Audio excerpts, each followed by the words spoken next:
Chasseurs d'orignal, bonjour. Dans l'attente de la prochaine saison, je vous propose un résumé de notre chasse 2013 dans la zone 27 Est. Mais avant, je dois absolument vous prévenir que je n'ai pas de scène d'abattage à vous montrer.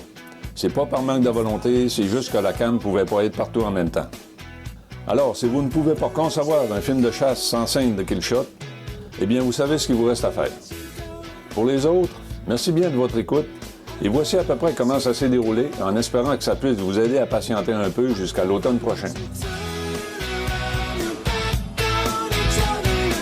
Exactement comme on le fait à chaque année, on a profité de la belle saison pour apporter des améliorations à notre réseau de sentiers. Pour la simple raison que c'est là que ça se passe. Dans notre région, c'est comme dans plusieurs autres endroits de la province. La présence humaine est forte. Il y a du monde partout, à l'année. Ce qui fait que les bêtes sont éduquées. En fait, sont parfaitement capables d'éviter de nous rencontrer dans nos zones de confort, comme nos lacs, nos chemins, nos swamps, ainsi de suite. De sorte que si on veut augmenter nos chances de rencontrer une bête, alors c'est préférable de rentrer dans le bois. Et si on espère rencontrer une bête plus mature, plus expérimentée, alors là, on n'a pas aucun choix. Il faut absolument mettre ses bottes pour aller la rencontrer dans sa zone de confort. Il s'agit d'aller chercher le gros boc là où il est, en sécurité. Alors, rendu au mois d'août, on a installé une caméra pour surveiller un point précis du territoire vers lequel plusieurs trails d'orignaux convergeaient. Par expérience, on savait que la forme du terrain était responsable de la convergence, mais on était quand même curieux de voir ce que la cam allait nous montrer comme image. Ça nous a donné les scènes qui défilent actuellement à l'écran. C'est-à-dire qu'entre le jour de l'installation de la caméra et la mi-septembre, on a vu passer plusieurs bêtes qui n'ont rien démontré de très significatif en termes d'activité de pré-rut. Sauf peut-être les deux mâles qui ont croisé leur panache encore en velours, ou l'autre mâle immature qui s'est masturbé en plein milieu de la place. Par contre, à partir de la mi-septembre, le niveau d'activité a visiblement monté d'une coche, notamment celui des bêtes plus matures. On a vu le dominant de la place mettre les cartes sur table avec des subalternes. On l'a vu creuser une souille en présence de femelles. On a même vu une femelle se rouler dans sa souille. En fait, tout ça représentait une série, une chronologie d'événements tout à fait conforme à la dynamique du RUT que j'ai eu le plaisir de signer pour la revue Aventure Chasse et Pêche à l'automne 2013. Et c'était d'autant plus conforme par le seul fait que dans l'emplacement choisi, on n'avait fait usage d'aucun leurre naturel ou artificiel pour tenter d'y attirer les bêtes. Pas d'urine, pas d'hormones, pas de phéromones, absolument rien. Juste un Kodak fixé sur un arbre. Ça fait qu'à partir d'ici, vous comprenez sûrement pourquoi j'ai l'intention de répéter la même expérience cet automne. Au même endroit, dans les mêmes dates, le même arbre, le même Kodak, tout sera identique. Mais cette fois-là, avec des produits pour attirer les bêtes. Je mettrai le paquet s'il faut. Et si vous le souhaitez, je vous ferai part des résultats pour qu'on puisse ainsi comparer avec l'année 0, c'est-à-dire sans leurre. Enfin, c'est quand même intéressant d'avoir des images qui viennent confirmer d'une certaine façon ce qu'on sait déjà sur la biologie de l'orignal. Mais ça va prendre un peu plus que ça pour en prélever un. Alors passons au vrai sujet, la chasse sur le terrain. La période à l'arc couvrait le 7 du 9, mais notre arrivée était prévue seulement pour le 14. Si on a passé par-dessus la première semaine, c'était d'abord en espérant vivre des jours plus frais durant la deuxième. Mais ça n'a pas été le cas. Pas pantoute. Comme vous le savez, en 2013, il a fait chaud jusqu'en octobre. C'était aussi pour faire coïncider le début de notre chasse avec le début de la cessation alimentaire des grands mâles.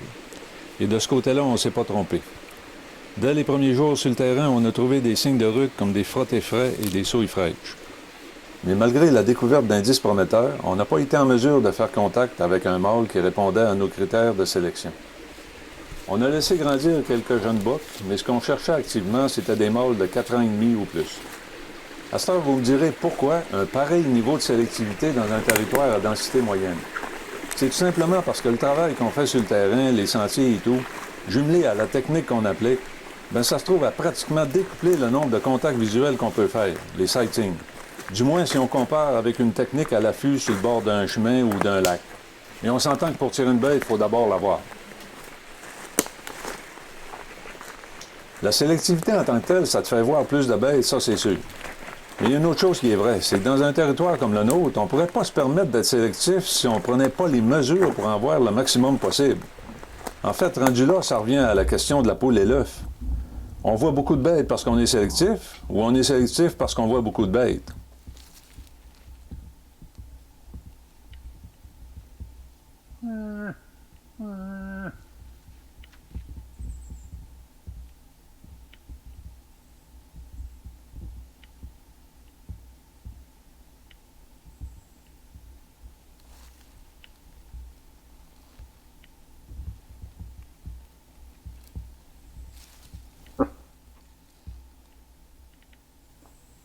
Samedi le 28, première journée à l'arme à feu. J'ai gardé la séquence pour vous montrer le genre d'autonomie qu'on peut avoir en chasse fine.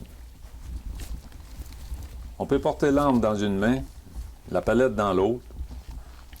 On peut faire des calls de femelles sans les mains. C'est certain que c'est plus réaliste avec les mains ou avec un cornet, mais sans les mains, ça fait quand même. Cassez-vous pas la tête avec ça, les orgnaux sont de très mauvais juges en ce qui concerne la qualité de nos calls. L'important, c'est que ça y ressemble.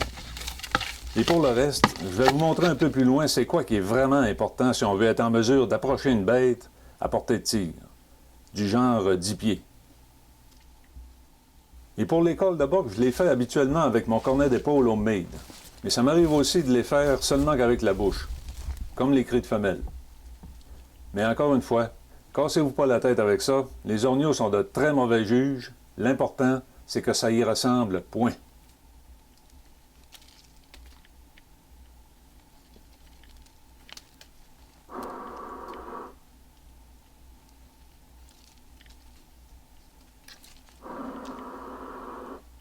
Le premier avant-midi s'est déroulé sans problème de notre côté, mais on n'a rien vu ni entendu malgré les quelques kilomètres de marche. Mais en arrivant au chalet pour le dîner, une bonne nouvelle nous attendait à l'effet que notre ami Daniel aurait abattu un très beau boc dans son secteur aux premières heures du jour. Tel qu'entendu entre nous au préalable, l'abatteur d'une bête devait le vider sur place. Et c'est exactement ce que Daniel a fait. Il a éviscéré le boc, il l'a poivré, et il l'a protégé autant que possible contre les mouches avec du coton fromage. Donc, après les félicitations d'usage, on a pris le temps de luncher un peu avant de se mettre en route pour le site d'abattage. À partir de la rivière ici qu'on doit absolument traverser sur un barrage de castors, on ne pourra pas faire appel aux 4 roues pour rapatrier l'animal.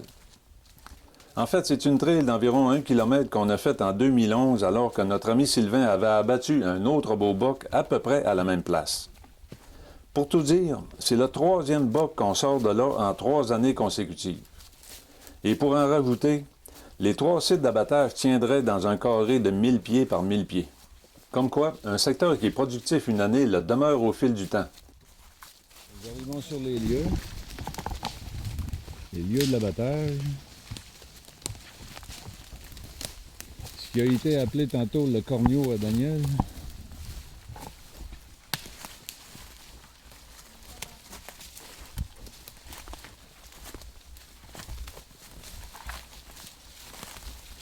Oh boy, ben c'est pas tout à fait un corneau là, Daniel. Pour moi, tu nous en as passé une solide. Tu parles pas? Hey, wow! Il est beau. Wow!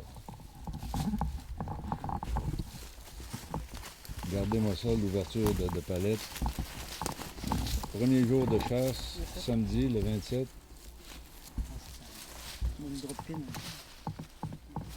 On est, on est à peu près à 300-400 mètres du chemin le plus proche ici. Hein? À peu près, 300-400 mètres. La mesure officielle se fait. Oh, 55 pouces comme prévu. Effectivement. 55 là. Ouais. Un peu, je vais essayer de voir ça. 55 là. Puis sur le bout de ta fête, on aurait pu. Plus ou moins? Moins? Ouais, ça va bien. Okay. Donc 55 Yes. à l'équerre. Excellent. Vu? C'est vu? Oui, c'est vu. Vu, parfait. On a la bonne mesure, on a la bonne longueur de bras. À vol d'oiseau, on est à peu près à 300-400 mètres du chemin le plus proche. Mais pour ramener l'animal, on va plutôt utiliser le sentier qu'on vient de faire, c'est-à-dire celui qui va nous faire traverser à la digue de Castor. Sinon, on sera obligé de faire un pont. Remarquez le panache, une drop pin. Sur le coup, on n'a pas remarqué, j'ai pas fait de lien avec aucun animal qu'on aurait pris en photo, mais en regardant plus attentivement, effectivement, le 15 de juin, on a photographié un boc. Il est arrivé au bloc. Sur la deuxième photo, il s'est tourné vers l'appareil photo, probablement à cause du déclic. Après ça, il s'en est approché. Et puis, ça a été la dernière photo que le moultrie a pris. Quand on est arrivé sur place, il y avait de la terre sur l'appareil, puis tout était cassé. Là, on entend virer les mouches. Là, il va falloir qu'on opère. Regarde, on va vous montrer ça. Il y a à peu près 25 mouches, là, 30 mouches qui essayent de passer à travers le coton. En plus que ça, là, il y en a 200. Hein? Il y en a 200.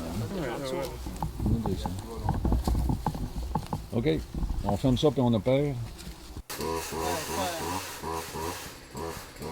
Opérer, en ce qui nous concerne, ça veut dire, en fait, c'est une procédure. On répète toujours à peu près les mêmes gestes, année après année, puis animal après animal. La première étape, la première chose à faire, c'est de couper une tige qui va nous servir de travers pour accrocher les quartiers. C'est ce qu'ils vont être en train de faire.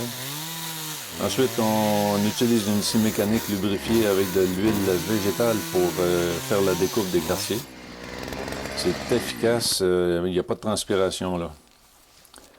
Une fois accroché, remarquez, on a des crochets en métal, on a des beaux petits crochets en métal, c'est pas mal plus vite et plus efficace qu'avec des cordes. On accroche les quartiers et les skinners sont à l'œuvre. À la gang, ça se fait assez rapidement. L'idée, c'est en fait, on enlève les peaux pour que la chair refroidisse le plus rapidement possible. Ce qu'on essaie de faire, c'est d'enlever les premiers degrés, les degrés de haute chaleur le plus vite possible. On ne transporte pas la viande, étant donné que les journées sont chaudes. On a des automnes qui sont assez chaudes depuis plusieurs années. Donc, ce qu'on fait, c'est qu'on enlève les peaux et on enveloppe les quartiers dans des gibossières grand format. Comme ça, il n'y a pas de mouche qui touche à ça, puis on laisse les quartiers là pour au moins les premières 12 heures. Par exemple, si on a tué le matin, on accroche les quartiers comme ça pendant l'avant-midi, puis le lendemain matin, on retourne chercher les quartiers. L'avantage d'une pareille procédure, c'est qu'on laisse des traces. On n'a qu'à penser au travers qu'on installe sur les arbres. Ça reste là. Quand les quartiers sont décrochés, le travers reste là. C'est attaché avec la corde de nylon, puis on détache pas ça. On enlève les peaux. Les peaux, on les laisse au sol, puis les insectes, les micro-organismes détruisent le cuir, mais le poil reste là. C'est des traces qui restent pendant des années. On a déjà revisité des sites d'abattage de 5, 6, 7 ans, puis ça paraissait encore. Ici, vous venez de voir, c'est une souille qui a été faite par le boc en question. En fait, la souille est à peu près à 100 pieds, 150 pieds maximum du site d'abattage. Les traces qu'on laisse, en fait, c'est l'avantage qu'on peut y voir, là, c'est que si un jour, il y a une discussion, si jamais, étant donné que les chasses se font en forêt, si un jour, il y a une discussion à l'effet qu'un voisin vous arrive en disant « Oh, ben, ce boc-là, d'après moi, tu l'as tué sur mon territoire. » Ben, en fait, on a des preuves irréfutables. Les traces qu'on laisse sont des preuves irréfutables. Puis ça, c'est sans compter les photos qu'on prend, comme on prend des photos de l'animal quand il est au rond en terre dans le décor. On a tout ça comme preuve si jamais il arrive un litige. On est prêt pour le départ. Ici, les quartiers, vous les avez vus, sont accrochés. Et la tête est attachée sur un rack de portage. Vous voyez dans quel sens elle est placée. Les cornes pointent par l'avant. C'est beaucoup plus facile à portager dans ce sens-là. Cependant, il faut que l'espace entre les frontales soit suffisamment grand pour qu'on puisse mettre les épaules. Vous allez voir plus tard avec le deuxième boc, c'est une chose qu'on n'a pas pu faire. Ici, là, Francis a commencé le portage et là, c'est le tour à Samuel. C'est deux jeunes qui sont venus nous voir, nous rendre visite la première fin de semaine de chasse. Ils voulaient savoir si c'était une atmosphère qui pouvait leur plaire. Puis possiblement on les aura comme partenaires de chasse pour les années futures. Ici, Steve qui fait son beau. Sur la digue de Castor qu'on doit traverser absolument. Et le dernier petit obstacle ici, c'est une espèce de petit mur à peu près à 45 degrés. L'image ne rend pas justice, là, mais je vous assure, c'est incliné. Pratiquement un mur. Et pour arriver finalement dans le chemin qu'on appelle la Canada, on n'avait pas amené de 4 roues jusqu'au bout du chemin, donc on comptait sur des bonnes épaules pour ramener la tête jusqu'au pick-up. 55 pouces dans un petit Ranger, c'est ça que ça fait. Bon, ben achetez-vous des pick-up plus gros. Et voilà. Abattu est plus petit. Sa demeure était serrée. Le lendemain matin, c'est la grosse matinée, un bon déjeuner, puis on prend la route pour aller chercher les quartiers. Encore là, c'est une procédure qu'on répète à chaque fois, c'est qu'on s'amène des racks de portage en aluminium. On attache, on fixe avec de la corde un quartier par rack. Et évidemment, il y a un portageur par quartier. C'est correct, Yvon?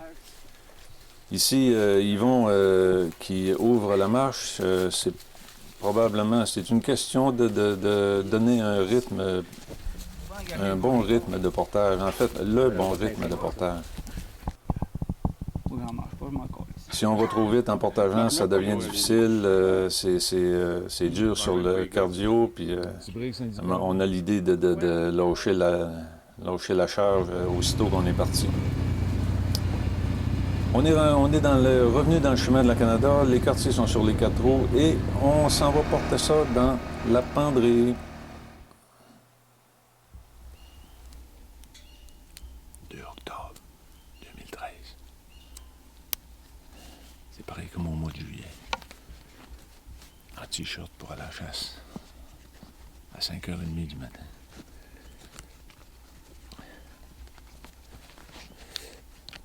Il a été question tantôt des choses plus importantes que la qualité ou la sonorité des câbles.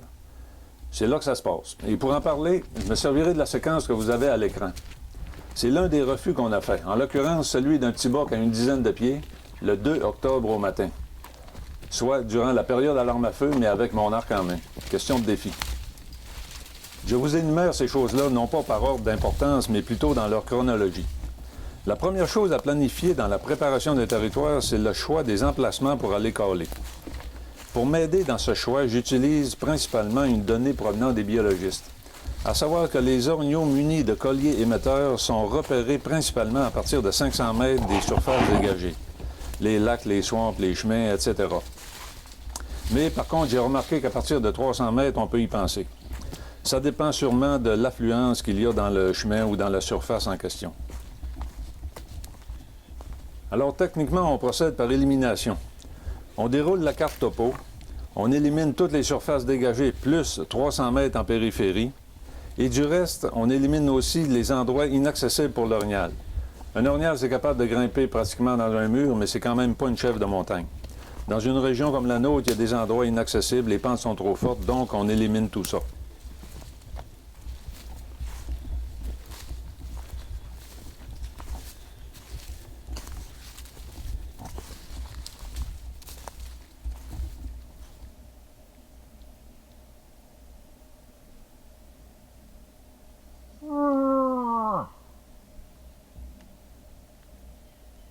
Et avec ce qui reste comme surface, on est déjà en mesure de faire une présélection. Sachant que les orignaux sont des ruminants, que ce sont des grosses bêtes, c'est des bêtes qui préfèrent les surfaces plutôt planes, plutôt humides, ils longent les ruisseaux, les cours d'eau permanents et intermittents, tout ça. Il s'agit d'avoir un coup d'œil global sur la carte topo. Voilà ce qu'il y en est pour la topo. Ensuite, il faut considérer les cartes éco pour trouver les peuplements préférés des orignaux. Tout ça a été discuté de long en large dans plusieurs articles, donc j'élabore pas là-dessus pour le moment.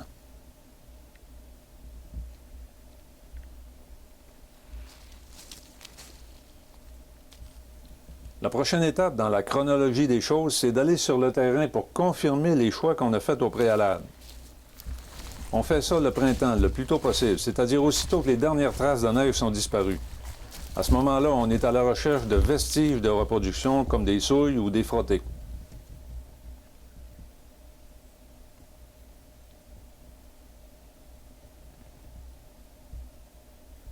Au retour d'une journée de prospection, vous aurez possiblement marché plusieurs kilomètres dans des conditions pas toujours faciles.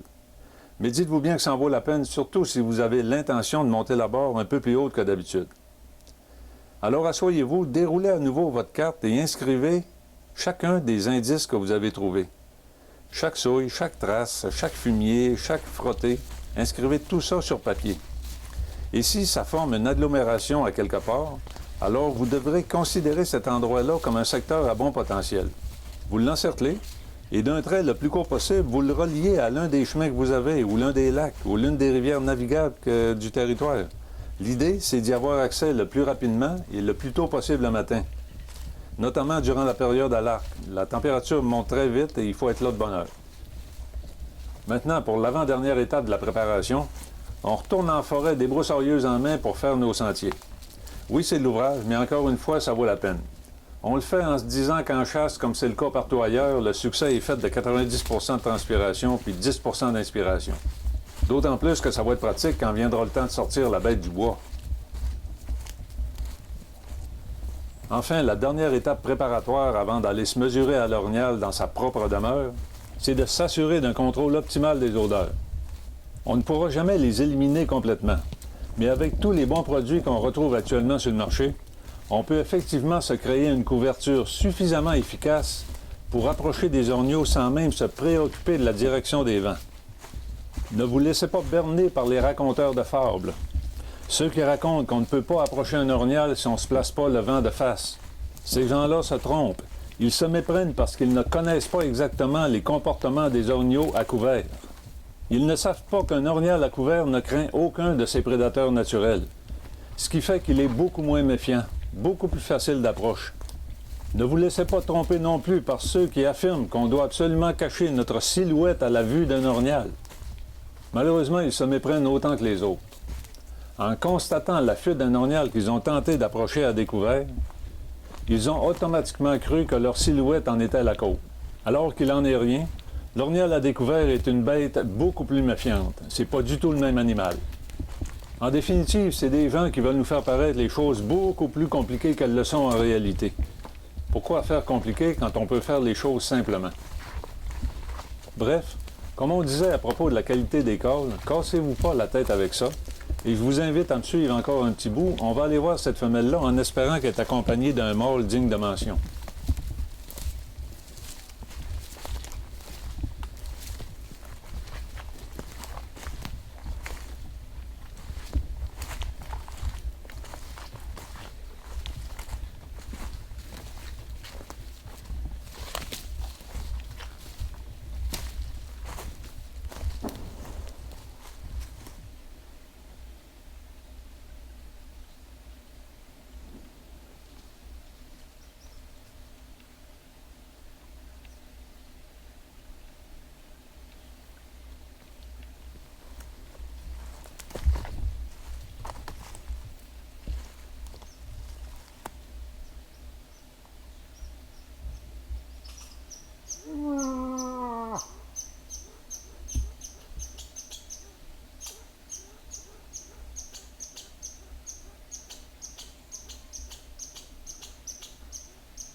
et que ça finit bien pour lui. Il devrait être bon pour grandir au moins une année de plus s'il n'est pas trop badlocké. C'était un exemple typique d'une technique d'approche qu'on appelle progressive. En résumé, on ne se casse pas la tête avec ce que les orgnaux peuvent entendre. Malgré une acuité auditive extraordinaire, les orgnaux sont incapables d'évaluer la qualité de nos cadres. L'important, c'est de les faire à bonne place. Pour ma part, j'utilise des cris de femelle pour approcher un orignal ou bien pour m'immiscer à l'intérieur d'un groupe d'orignaux. J'ai pour mon dire qu'une femelle, ça ne fait peur à personne. Alors, un coup rendu sur place, si je vois un rack, je poursuis l'approche en femelle. Sinon, je change de personnage. En devenant mâle, je compte sur l'effet de surprise pour le faire réagir. Et vous pouvez me croire, quand il y en a un dans les parages, il réagit automatiquement. On ne se casse pas non plus la tête avec ce que l'animal peut sentir. Un orignal à couvert est un animal beaucoup moins méfiant. Alors, une bonne couverture d'odeur commerciale fait amplement le travail. Mais même avec une bonne protection, on ne doit jamais tenter de contourner un orignal pour le prendre à contrevent. Sinon, le geste sera interprété comme celui d'un prédateur et l'orignal va devenir beaucoup plus méfiant, aller jusqu'à prendre la fuite. Et finalement, on ne se casse pas non plus la tête avec ce que l'orignal peut voir. La silhouette humaine, à peu près 6 pieds de haut, à peu près 2 pieds de large, c'est tout à fait conforme à une bête vue de face. L'orignal n'y voit que du feu pour les premiers moments. L'important, c'est de ne pas faire de mouvements rapides, ce qui pourrait être associé à un geste de prédation. On ne doit pas non plus tenter de se cacher ou de s'accroupir de quelque façon que ce soit. On reste debout, la tête haute, on bouge lentement et bingo. Ça nous donne suffisamment de temps pour rechercher et trouver un bon couloir de tir. En fait, c'est très simple. On ne joue pas au chat et à la souris ou à la cachette avec les orgnaux. Ils sont beaucoup trop forts à ces jeux-là. Pour eux, c'est une question de vie ou de mort depuis leur prime enfance. Jouez plutôt franc jeu avec les bêtes. C'est pas mal plus efficace. Maintenant, je vous amène sur la montagne au sud du lac Étienne. Et oui, ce matin, notre ami Steve a abattu notre deuxième bouc. La montée est pittoresque, une couple de kilomètres le long d'un ruisseau, c'est de toute beauté.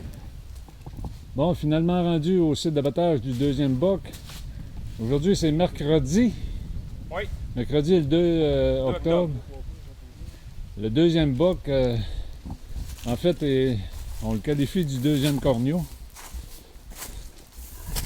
On s'approche, on regarde ça.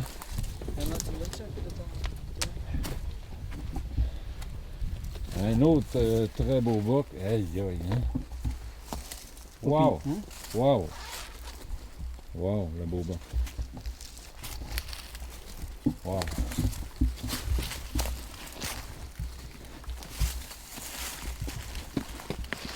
C'est un autre costaud. On est chanceux ce tour-là. Le 4 roues va pouvoir faire un bout.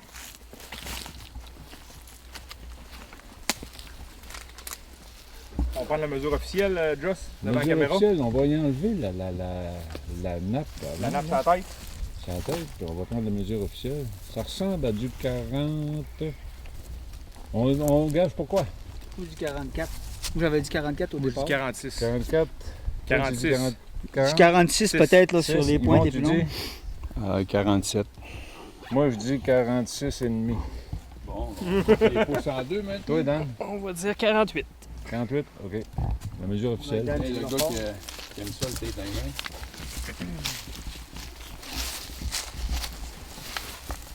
44. Non, 46. Et c'est ça qu'on a. Qui gagne? C'est moi, hein? C'est toi. Avec la 44, j'étais dedans. 46 précis. Non, c'est moi, là. C'est l'autre, c'est vraiment elle. Les deux plus loin, 46. C'est ça. 46 avec R. Ouais. Très beau. Wow. 46 et 55. 100 pouces. L'objectif 101 de 100 pouces, 2 panaches est Attends. battu. L'objectif est dépassé. L'objectif est atteint, exactement. Dépassé. Ah, de toute beauté, les boys. Félicitations. The Killer. Wow! The Killer. Steve The Killer. Au mercredi. C'est correct. Regarde, tu m'as aidé. Tu m'as Le aidé à boc a pas passer par été- le trou. Il a été surpris proche de sa souris. Finalement, c'est ça qui est Ouais, arrivé. il est pas mort un 50 pieds au-dessus 800 de pieds. 50 pieds à côté de la souille, mais là, il a fait un petit bout.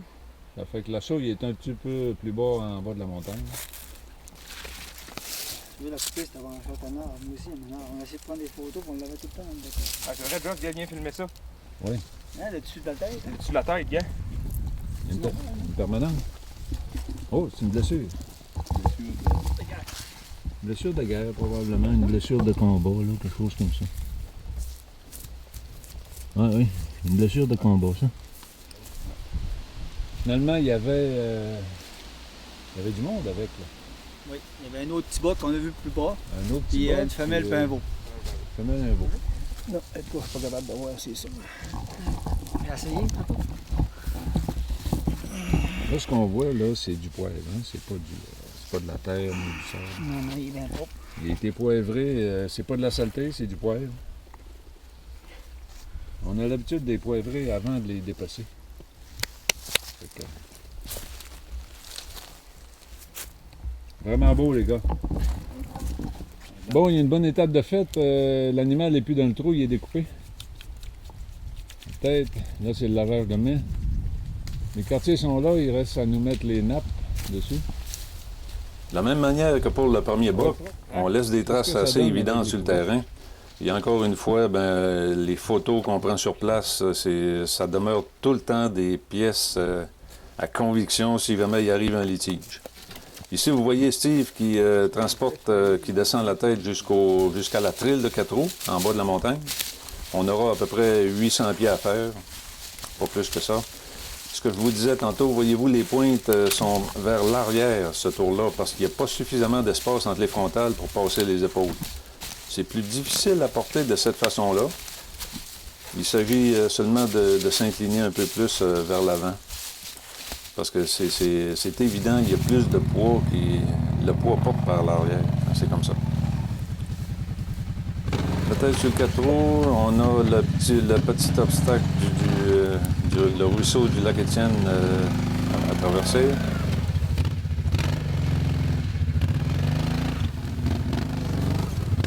Ensuite de ça, en descendant, ben, il y a des petits bouts qui penchent un peu, donc il faut faire juste attention pour pas que le 4 roues verse.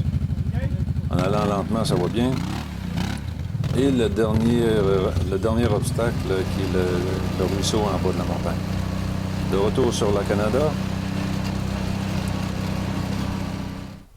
La journée achève. On revient le lendemain matin, 3 octobre. Là, on a réussi à monter les 4 roues sur la montagne pour les charger là. Vous voyez le pôle, il est encore sur place, on ne touche pas à ça. Donc, les 2 4 roues sont pleins de viande. Et on ramène tout ça. Encore une fois, le petit ruisseau du lac Étienne. Ça a été beaucoup plus facile. Ça demande beaucoup moins d'énergie que du portage. Et on est sur la Canada pour ramener les quartiers dans la penderie. Et voilà, ça résume notre chasse 2013. On s'est amusé à plein, c'est ça le plus important. Ça nous sort de la routine, ça fait du bien, c'est relaxant. On a bien mangé, on a bien bu, puis en prime, on a ramassé 2 belles bêtes avec ça. On a ramassé 2 beaux bocs là où est-ce que la majorité des gens disent « Bof, il n'y en a pas de gros bocs par ici. » Vrai, il n'y en a pas de suicidaires, il n'y en a pas qui se promènent dans le chemin, il n'y en a pas qui se tirent dans la boîte du pick-up ou dans le trailer, mais il y en a. Il s'agit d'aller les trouver là où est-ce qu'ils sont et de les chasser avec une technique efficace. En terminant, un gros merci à mes chums et on se donne un rendez-vous pour cet automne à la même place, même but, même plaisir. Au revoir les boys.